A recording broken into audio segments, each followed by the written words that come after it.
Hello and welcome to the brand new show On the Road With. My name's Gareth and I'll be your host.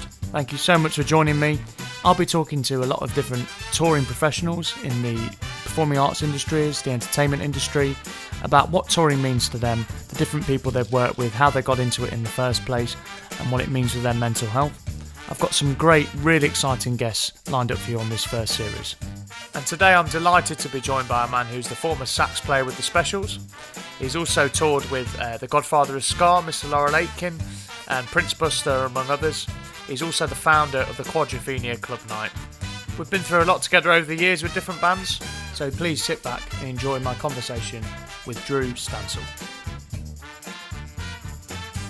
Drew, thanks for doing this.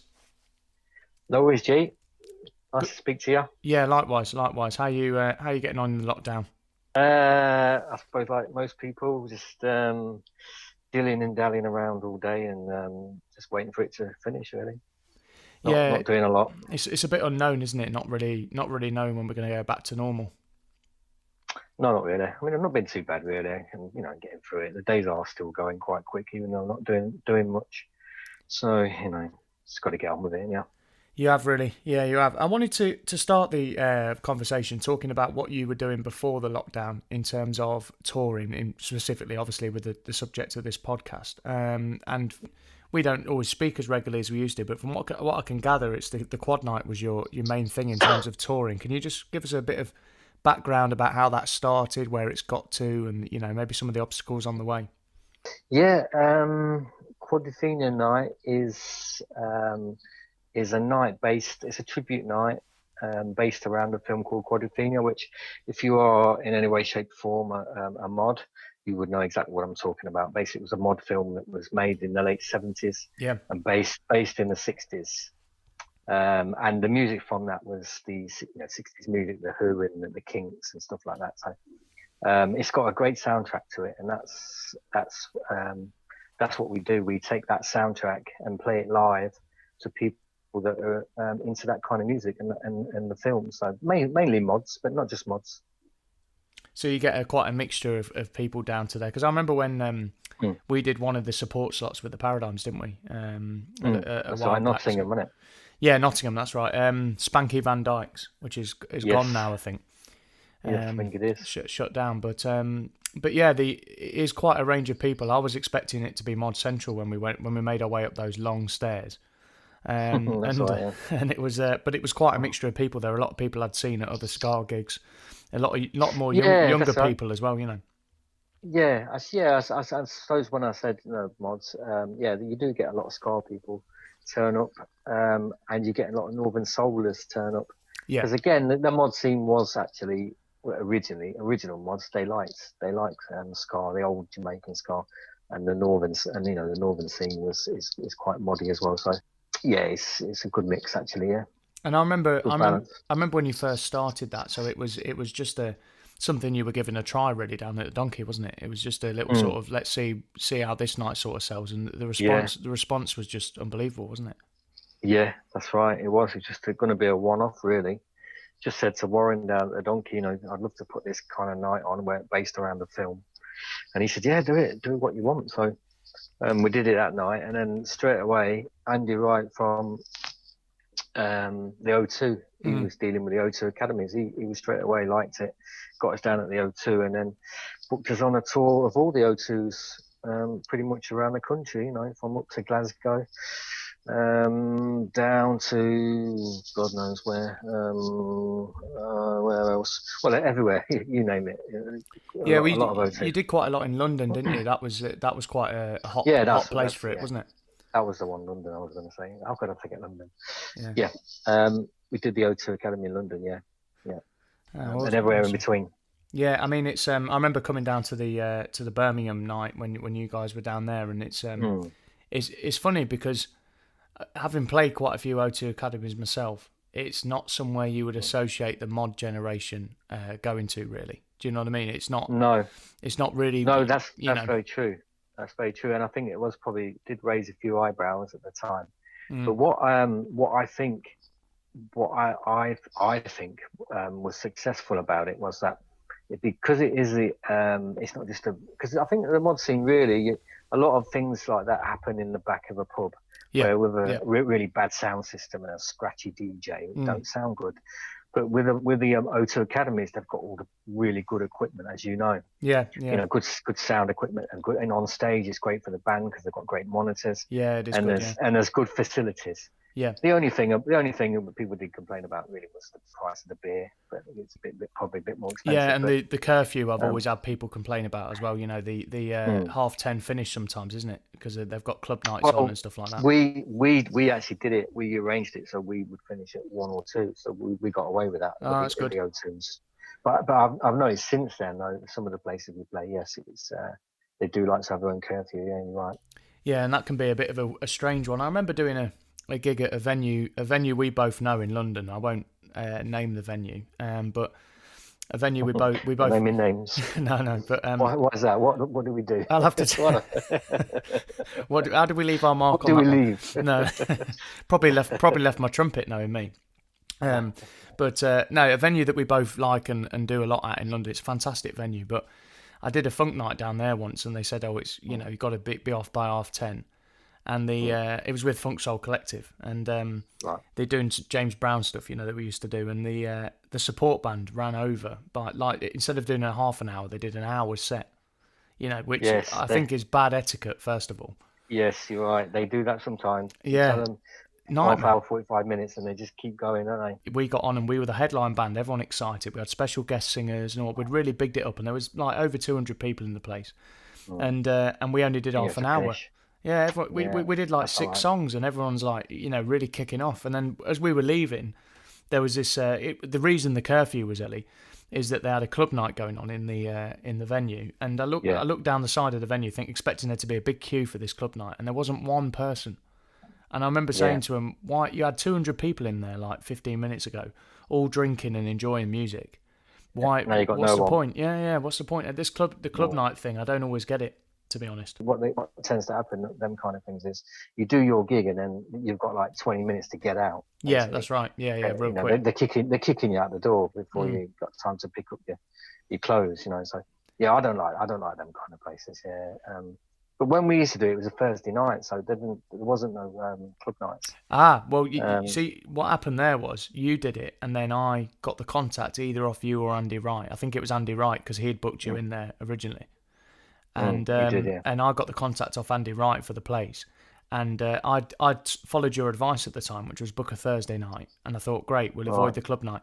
Then they started their own club night on a Thursday night, so they said, "Oh yeah, sorry, I know there used to be no curfew, well, not an early curfew, but it's going to have to be 10:30 now." And I thought, oh, well, it'll be all right if the support band do 25 half an hour, that'll be okay. And then they ended up doing an hour. That was what really screwed it, to be honest. The support band. It wasn't the venue; it was the support band. Difficult, isn't it? What can you do? Run on the stage and pull them off. Exactly, yeah. I nearly did. I nearly did, to be honest. I didn't mean that. Not literally. But,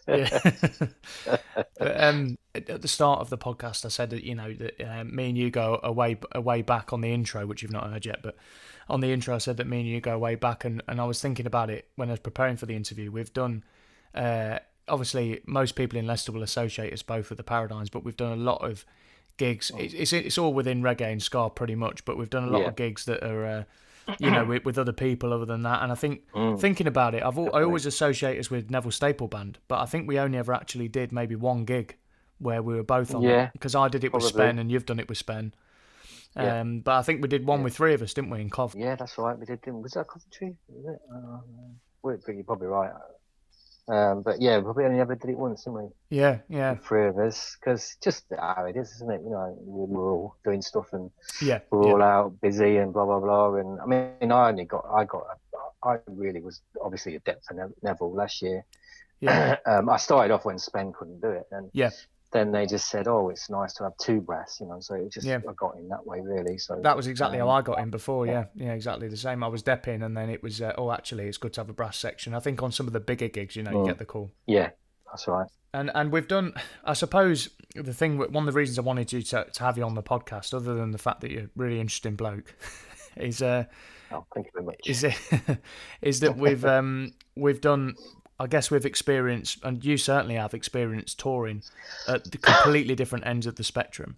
So we've done the the early Paradimes days where we're schlepping down to London for not a lot of money, if any money. No money. And and you're doing these places to try and raise your profile. And so, the time that sticks in my head is the Brixton Hootenanny when we stopped and stayed underneath the venue. I had a really good laugh. And we went on to do somewhere else the next day. It might have been Fiddler's Elbow or somewhere like that. And I guess as somebody who's experienced it at both levels, is there a massive amount of difference other than the obvious? Obviously, you get paid a bit more or a lot more in some cases or a lot less depending on where you are. Is there much difference, do you think, with the actual job? There's certainly a lot more space, isn't there? When you've got the bigger gigs, you've got bigger venues, you've got nicer sound. You ain't got the hustle and bustle of the gig. I would say that's a good way of putting it. You can get away from it, can't you? You can go in the dressing room, relax, and chill out.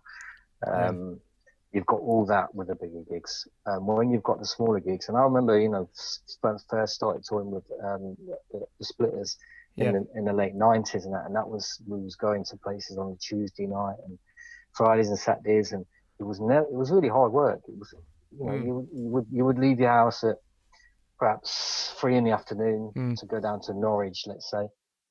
You have to go and you have to go somewhere else to pick up the drummer and somewhere else to pick up the bass player and stuff like that, and then all the equipment. It's a full day, isn't it? And then you get there, you're knackered when you get there, and then you got to go and play a gig, and that was, money was there was no money. Yeah. It was all for the love of for playing, and they were really hard work. And like I say, there was no escape. You was in that room, from doors opened until you was packing out. So you couldn't get away, you couldn't get out. The sound, and it was full on. So I wouldn't want to go back to that. Really, that's a young man's game, I think, that one.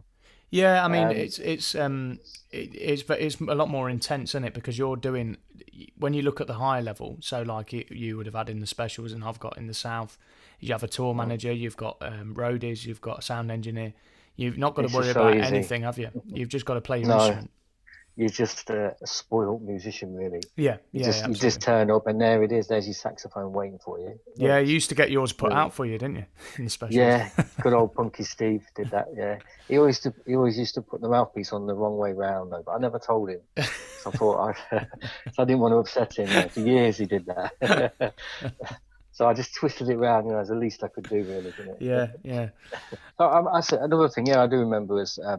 Like in the old days, if your mic stand or your mic fell off the stand, which probably often did because it was a dodgy old mic stand, you'd have to stand there and pick it up and put your sax down and things like that. But with the specials, I was specifically told if your mic falls off, then you don't touch it. You wait till someone comes on, and picks it up for you, and so you daren't touch it.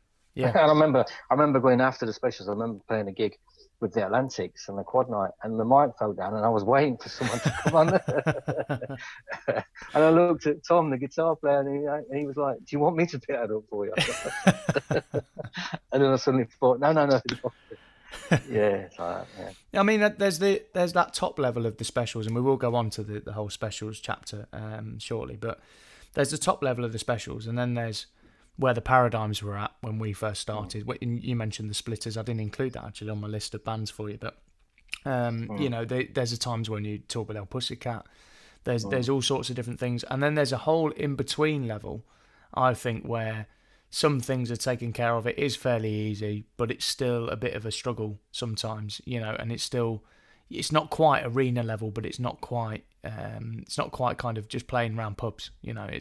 There's a whole kind of in between level, and I'd put, in terms of touring, I'd put sort of the South, and when I was in Stone Foundation and Neville Staple and stuff on that sort of level, because everything's pretty well organised. And the other good thing in terms of with Neville is that they're a great bunch of lads. The band are a really good bunch of lads. You know what I mean? Totally, you don't get any bullshit on the road with them, do you? It's just a proper laugh, No, that's right, and they're all quality musicians as well. It's really they are. Yeah. Lovely. It's lovely playing with them. Actually, it's got a really terrific band, and like you say, the all of them are really lovely natured people as well. So it's dead easy, and you're right. It is well organised. Yeah. Everything is there. It's pretty much I wouldn't say it's definitely specials level because that's just a bit more money on it, but it's right up there. Yeah, it's Yeah, really good. yeah. It's kind of just, I mean, it's like, I always judge it by, it sounds silly, but you judge it by the rider you get in the dressing room. And Yeah. you go in at a top The level. M&Ms. Yeah, you go in at a top level gig, and it's all very specific, and you've got fruit in there, and your spirits, right. and maybe even a bottle of champagne's in there or whatever, And then you Yeah. go, like when we supported with Neville, me and Spen did it, we supported UB40 at the Sky Dome in Cov. Right. And there, I mean, we just got like a dressing room and I think enough for a beer each and a bottle of water. But you went into their dressing room and it was ridiculous. You know what I mean? The provisions they've made for them. So you have that. They're a large band as well, aren't they? They are a big band, yeah. Need a lot of grapes. That's right, yeah, a lot of champagne. So yeah, there was bottles of really expensive stuff in there, and it's and the South certainly don't get that on their rider. But I've had bands that have come out of being that sort of top level, and maybe they're not arena level now. They're still a decent name, but they wouldn't pull as many. But then you get their rider demands through as a promoter, and it's ridiculous. You know what I mean? And you think, hang on a minute, guys. This is. Yeah, I think they're trying to pull it, don't they? They try and get what they can. I think you've got to be a bit strict with them, I suppose. And just I think they just try and get what they can off these bands. We're all the same, aren't we? It's same with trying to earn some money. You just no one's got a real set fee, have they? No. You're just trying to get as much as you can. Trying to make ends meet. Yeah, that's right. Yeah. That's so I think that's what it is. Do you think gigging in London? We've talked a little bit about London, and we've always talked about the pros and cons of gigging down there and what it can do for your band and what it can't do for your band. Do you think there's still an importance in going to London, particularly as an original band or an up-and-coming band? Do you think it's still vital? Well, what I would say is I think London is one of the best cities in the world. I really do. The capital city, a vibrant place. Musically, England have had most of the top quality bands throughout history, and in the world have come out of England and Great Britain. So London, I think, it is a hot space. Yeah, I mean, if you was living in anywhere else in the world, you would love to play London. Yeah, I'm sure. I think what it is, probably we've got a little bit been there, quite a lot now, and on all levels. Yeah. And it is hard work on the lower level. Yes, it's very hard work. I mean, you can't even park your bloody van anywhere, can you? And it's getting harder. It's getting more expensive to go and do a gig in London with all the issues you got. No one wants to pay you any money. I mean, because there's I think there's a trillion bands want to play, and so they're not bothered. So yeah, it's hard work, but I think ultimately, yes, if you're a young band and you're doing your own thing, then you've got to go and do it. You've got to go and dip your toe in London, I think. That was the phrase you always use with me, yeah. I remember you saying, dip your toe in. So, not necessarily there all the time. Because you might get spotted. You're more likely to get spotted there than you are, in South Wigston. Yeah. I mean, I remember the thing that used to get me about London and still does is there's just a lot of insulting offers, financially. I remember we were going to go down and do something with the Paradimes. After the first 18 people, then you... Yeah, I think I was there at that time, I do remember that. Yeah. The first, something like that, wasn't it? You get paid after the first 18 of punters have come in. But no way of knowing. No, actually, was it something like that? They need to come in to see you as well. That's right. Yeah, so, that's what I was going to say. I was asking them who you come to see, because there was other bands. Yeah, that's ridiculous. I mean, he said to me after the first 18 people, and I looked at the venue held like 220 or 230, and I thought, okay, there's a few other bands on it. There's probably going to be at least 100 people in there, and I worked out what we'd earn based on after the first 18 getting the rest, for that 100 at £10 a ticket, whatever it was, and I thought, yeah, that's all right to go and do a gig in London. And it was very good for London, in fact. And then I went back to him and said, oh, just confirming then that it's after the first 18 people. He said, who say they've come to see you. And I went, well, that wasn't what was said. That's a different slant on it, isn't it? Yeah, just a bit. How are you going to know? Just a bit, yeah. So, it's like stuff like that. It just... it gets very hard to try and put a tour together on those kind of flimsy deals, you know what I mean, and flimsy ways of working, you know. But having said that in fact that gig at the Fiddler's Elbow was where because we did it once in your time, and then I think the time I'm referring to, it was after, when he asked me again, because you dealt with it the first time.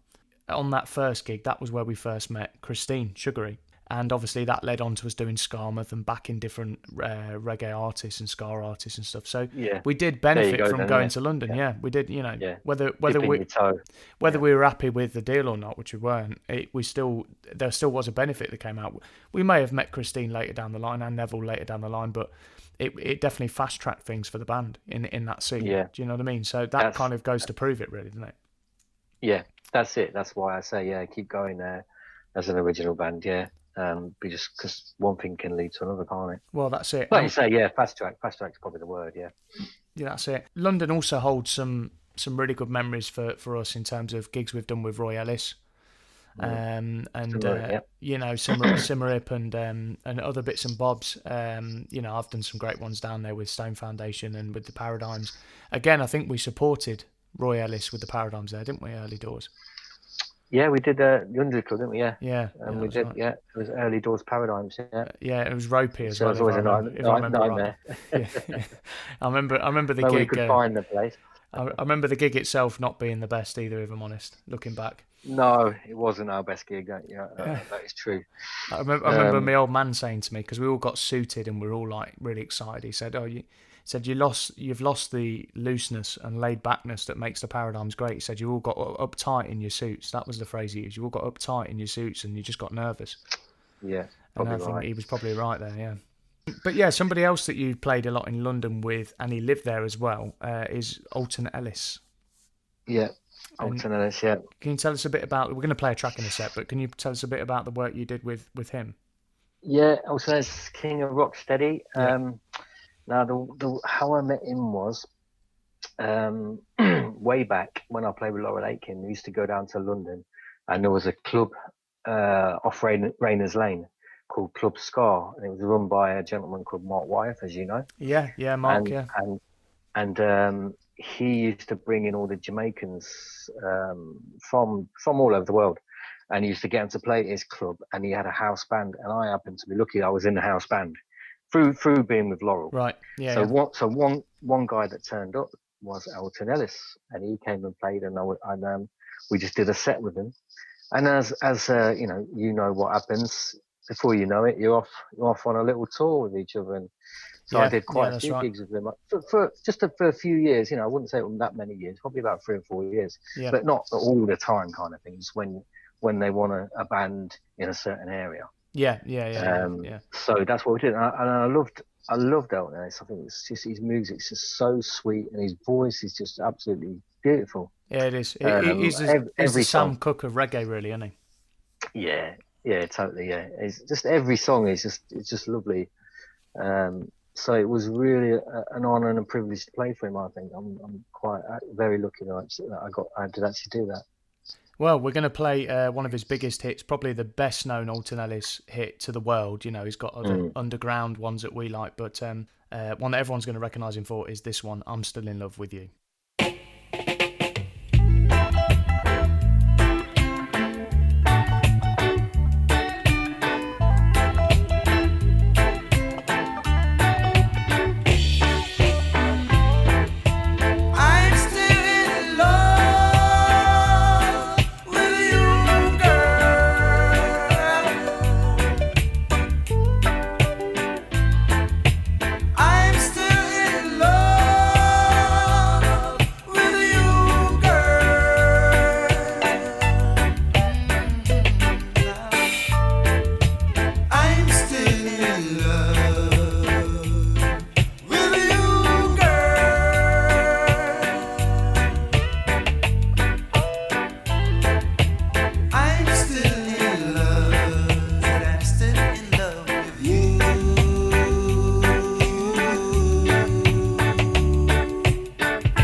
So a bit of old Tenellis there. You mentioned the Laurel Aitken days.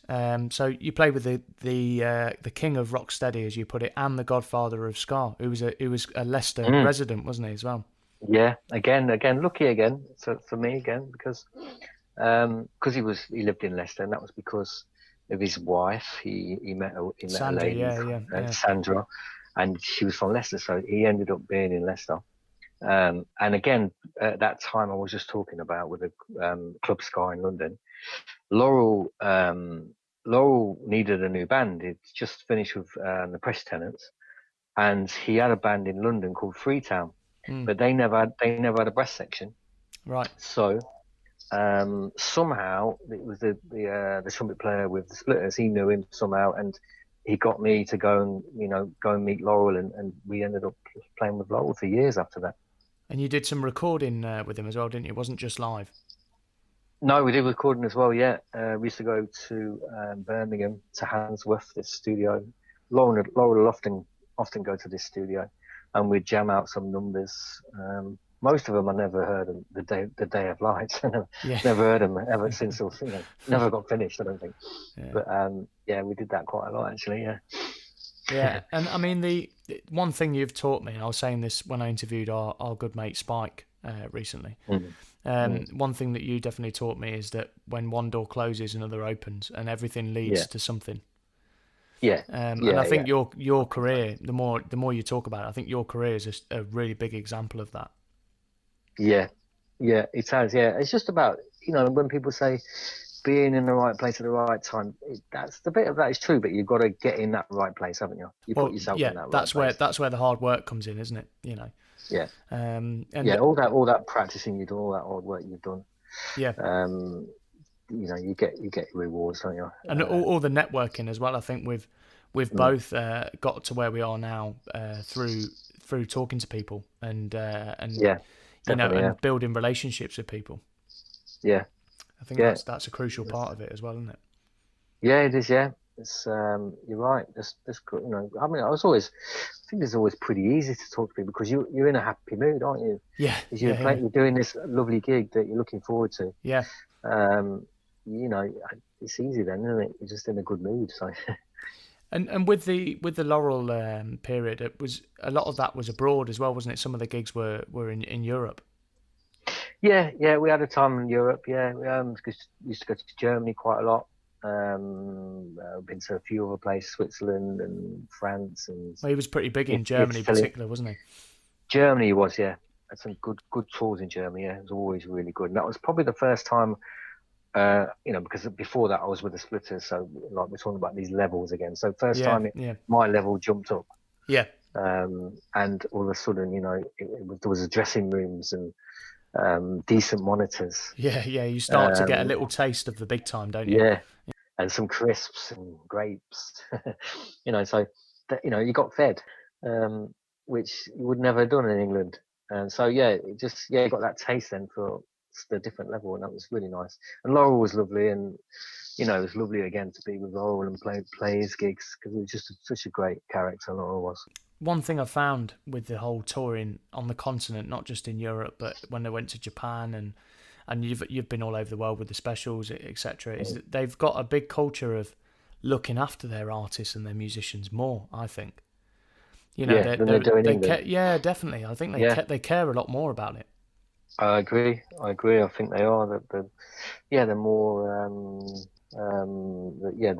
They are more caring about you. They're perhaps more grateful. Like I say, I think that England is probably down to what I was talking about earlier. That England have had so many zillion of great bands have gone out around the world, and London is it's also it's also ran. Yeah, they're used to the band, so they're not as caring. Bit spoiled, really. Yeah. Perhaps in the other countries, they really appreciate you going over there. And I can imagine, that's for instance a Japanese band coming over to England and playing in Leicester. I don't think they'd get much care, But if we went over there, we would definitely get a lot of appreciation. Oh, some of the best hospitality I've ever had is in Japan. Absolutely, Yeah.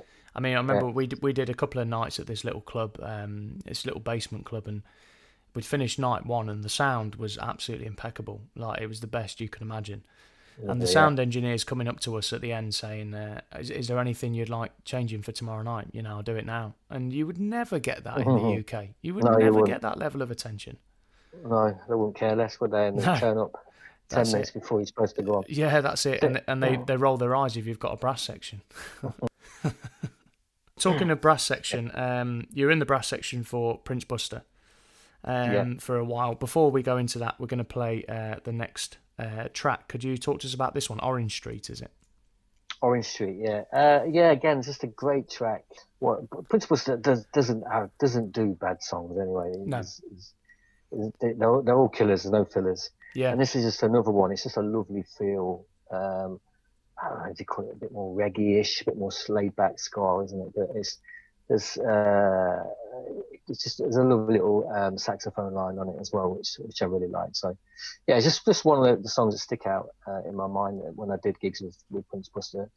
I used to enjoy this one. Cool. Here we go then. Orange Street from Prince Buster.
Great track there, Drew. It's one I've not really come across, to be honest, from the Prince Buster catalogue. I'm kind of Wine and Grind and a few others. I don't know his stuff as well as some of the others, if I'm being honest. But you're right, I've never heard a bad tune from him. I've never heard one that I thought, not sure about that.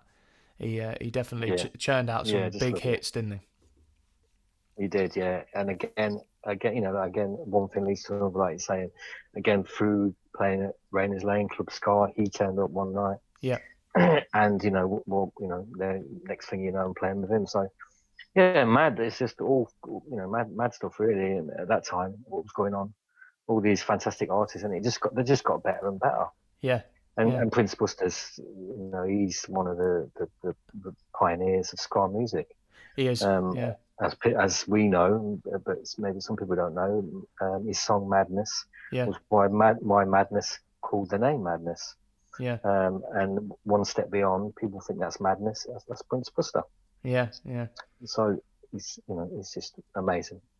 Yeah, I mean, it's for those who don't know the kind of reggae and ska world in terms of live performance, it works very much in that they get pickup bands and backing bands for artists. Yeah, I mean, we've been part of the Moon Stompers, which has been Roy's backing band for a long time. You've been part of it longer than me. yeah, But he has his regular sort of UK band that he uses, but quite often artists will come and use a different band each time, and it can be quite hard work. We've talked about this a few times, learning their stuff and getting it exactly how they want it on the day, and it might be different to the recording and all that kind of stuff. But I thought about it the other day, and it's only because I'm going to be in a similar situation myself going forward, using different swing bands around the country. Is that it's probably pretty daunting for the artist, isn't it, to come in and work with a bunch of guys that they don't know, they've only got the promoter's word how good they are, and they've got to try and put the show across and deliver all these hits. Yeah, that's right. And it's going to be a different feel, isn't it, for the artists? You're not going to have two drummers that are going to be exactly the same. Two bass players won't play exactly the same. So it will be a different feel. So you have to kind of get used to that and accept that, really, don't you? Yeah, you do, and I find that they're all completely different as well. Some of them are very, very anal about how the track should go, right down to one note being different in the bass line, or or a drum roll being a certain way, not another, but different by one hit, And then there's others who just say, okay, is it good enough to sing over? Will people recognise the song? Yeah, they will. Okay, let's go for it. Yeah, that's right. I was going to say that. Yeah, different artists. Yeah, it's kind of different levels again, aren't they?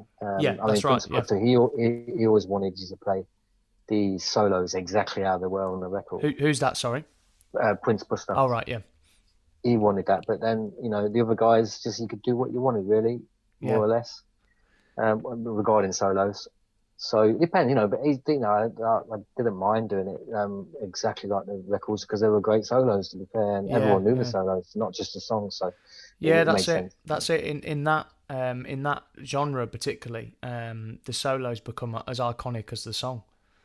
A lot of the time, a sax solo or a trumpet solo, or, you've got to play them. People are waiting for that, and they're going to sing along with that as well as the words. That's right. Yeah, they're going to expect that to sound like the record that they've been listening to for the last however many years, and so that's fair enough. So the transition from Prince Buster to the horn section basically moved over to the specials is the short story, isn't it? That's right. Yeah. So you guys moved over to the specials, and that was at a time when I just met you, didn't I, in 2010, 11, and that was in a time when the arena stuff was all kicking back in, and it was a big reunion story, wasn't it? It was a big deal.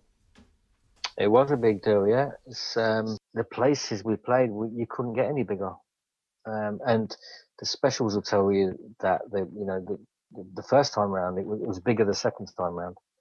I mean, playing Glastonbury, 100,000 people on the main stage. They never did that the first time round. The festivals we did all over the world, from Japan to Australia and America.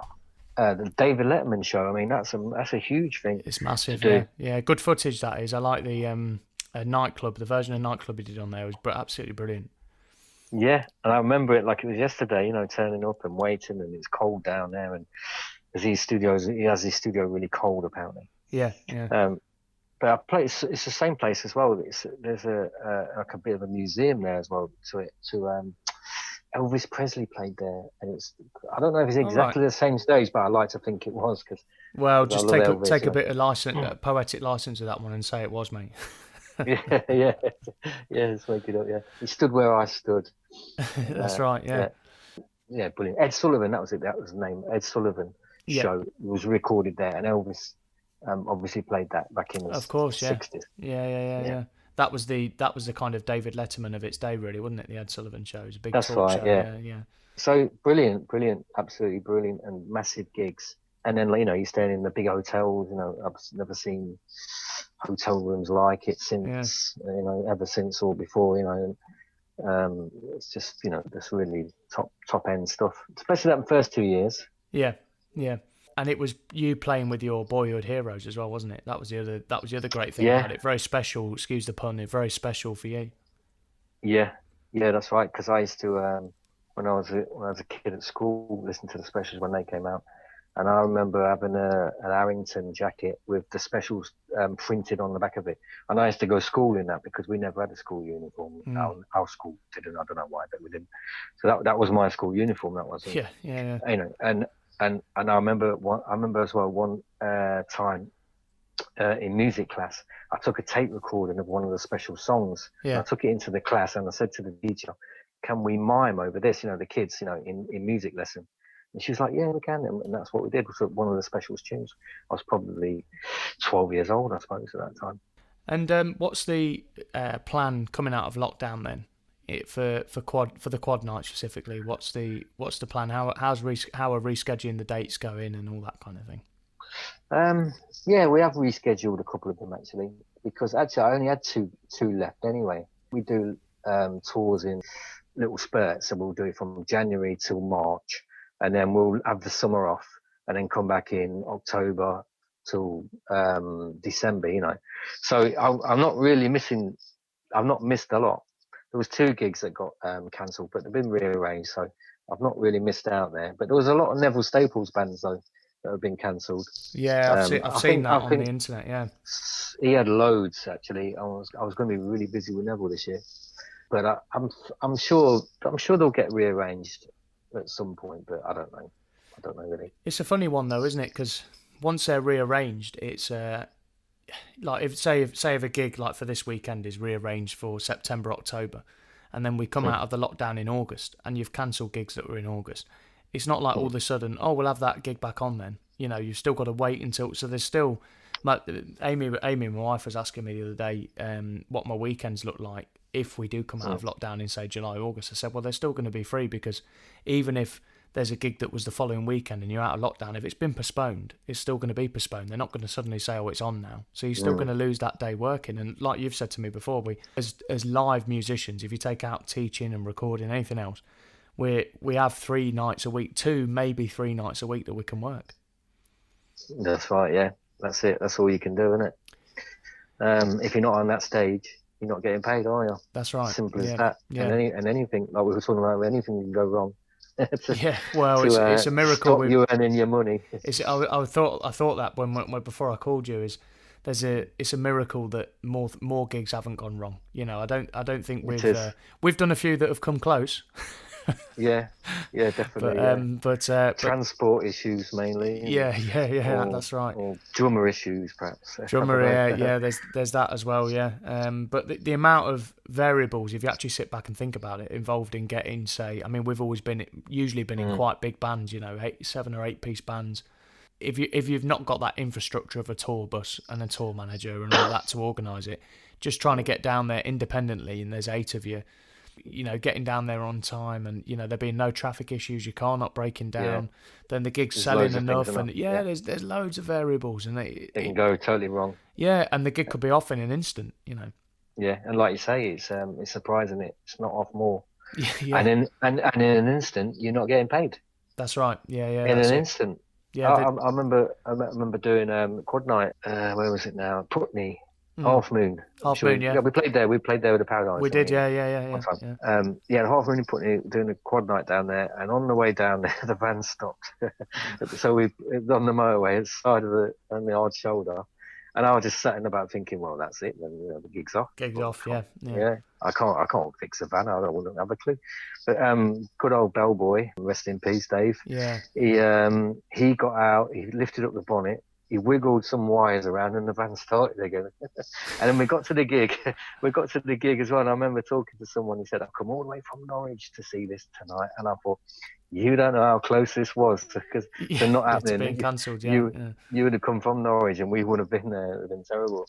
Yeah, well, that's it. A lot of people, you know, they travel further than you think. That Christmas gig we did with the Paradigms at the Musician, there were people from like Devon and London. Yeah, I know there was. It wasn't just the usual faithful Leicester people that come and see us most of the time. It was a lot of travelling involved.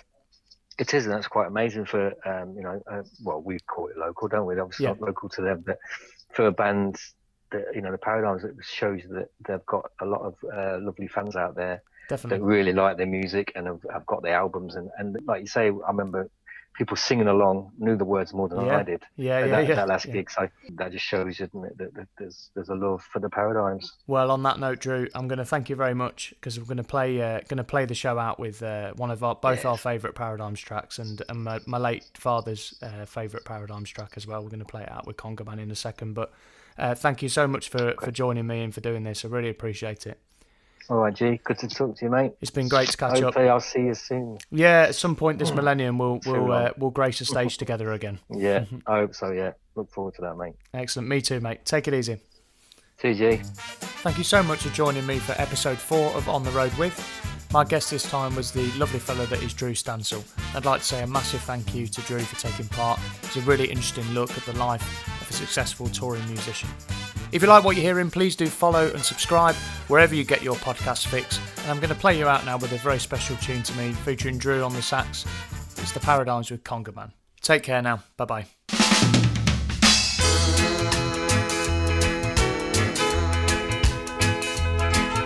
Yeah. Listen. Shake up long and shake up strong. Shake it up well and you can't go wrong. Shake all your body full of rhythm like I want to see. I said listen everyone to me. I know a place called the Congo land, and a man can rock the place like you wouldn't believe. Break your back when you hear that jack, when you feel the rhythm of the Congo bongo man. You get loving, you're getting the feeling, the chicken and rice as the beats are playing.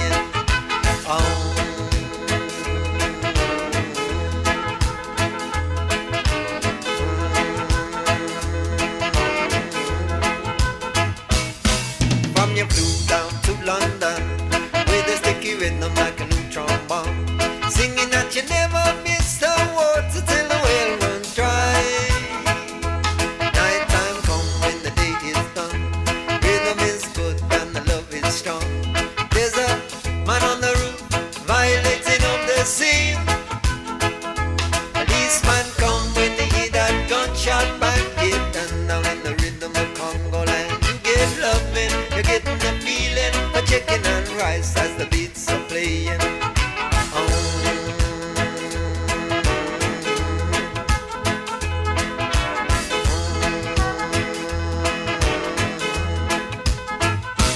I need strong is the sticky